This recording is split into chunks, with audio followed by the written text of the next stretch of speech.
vais essayer de vous faire un comparatif assez rapide de la différence entre un float wheel et un pint ou un one wheel, on va dire, un peu plus classique.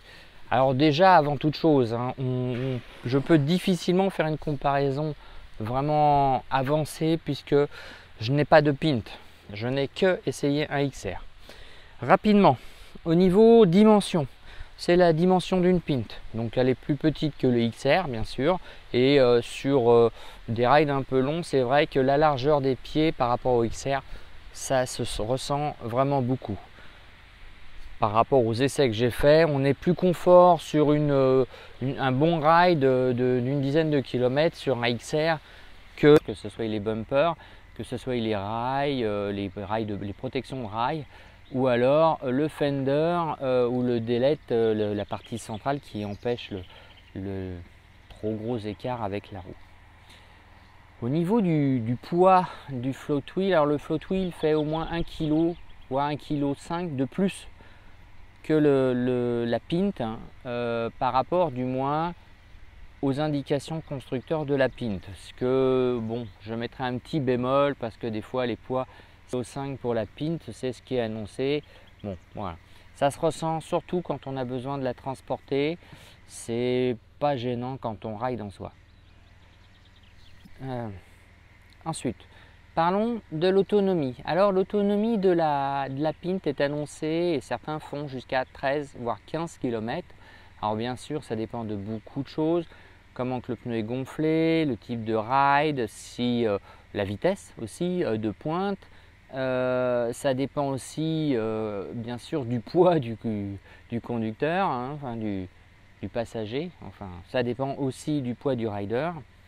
Et je vais difficilement pouvoir faire de comparaison, mais ce qu'il faut savoir, c'est qu'avec la batterie d'origine, j'atteins 7,5 km. C'est vraiment le maximum que j'ai fait avec une moyenne donc assez haute au démarrage. On est à 22-23 km/h et qui est beaucoup plus basse forcément quand on approche de la fin de la batterie.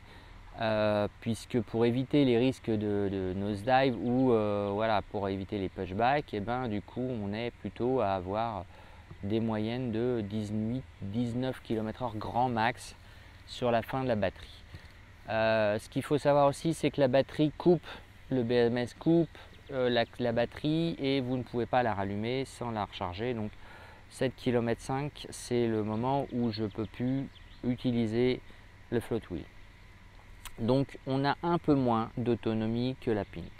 Par contre, l'insertion d'une batterie externe, comme je l'ai fait, de 4 ampères heure en plus, est très simple, contrairement à une pint, puisque par défaut, bah oui, on a juste à rajouter une prise. Et l'avantage, c'est de doubler déjà la capacité, puisque la batterie d'origine est une 4,5 ou 5 ampères heure. En rajoutant une 4 ampères heure, j'ai déjà, sans avoir consommé à peu près juste la moitié de la batterie, fait 14 km, ce qui vraiment indique que la batterie d'origine en 1P est trop juste. Le courant qu'elle sort fait vraiment chuter trop rapidement la tension.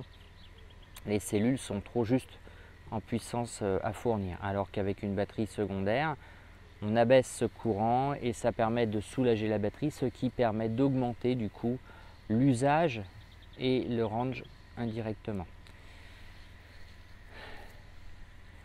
Ensuite, on va parler du confort. Le ride sur cette float wheel, alors le pneu est très rond d'origine. Moi j'ai un pneu rond.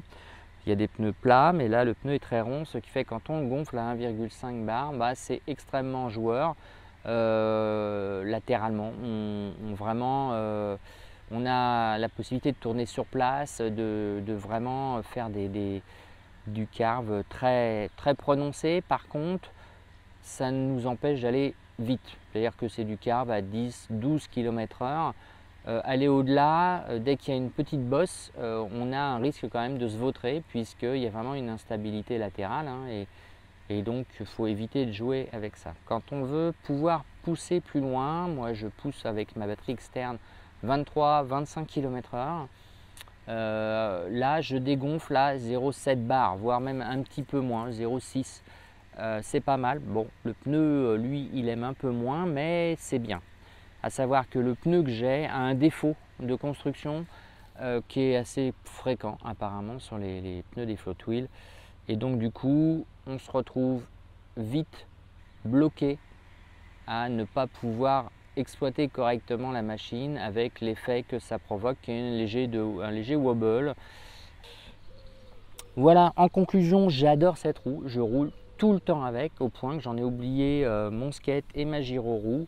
La gyroroue c'était déjà un peu tombé dans l'oubli, mais j'arrive vraiment à arrêter carrément le skate, même si je l'aime beaucoup, hein. Peut-être que je m'en referai un plus petit, comme j'avais mon petit skate qui était très bien pour faire du commute, pour aller à la gare, aller au boulot, beaucoup plus simple à trimballer que la Float Wheel. C'est pas les mêmes sensations, mais on arrive avec quelque chose de plus agréable. Et donc il est probable que je ne garde que le Float Wheel à terme, une fois que j'aurai finalisé toutes les améliorations que j'ai fait dessus. Voilà, petite vidéo simple.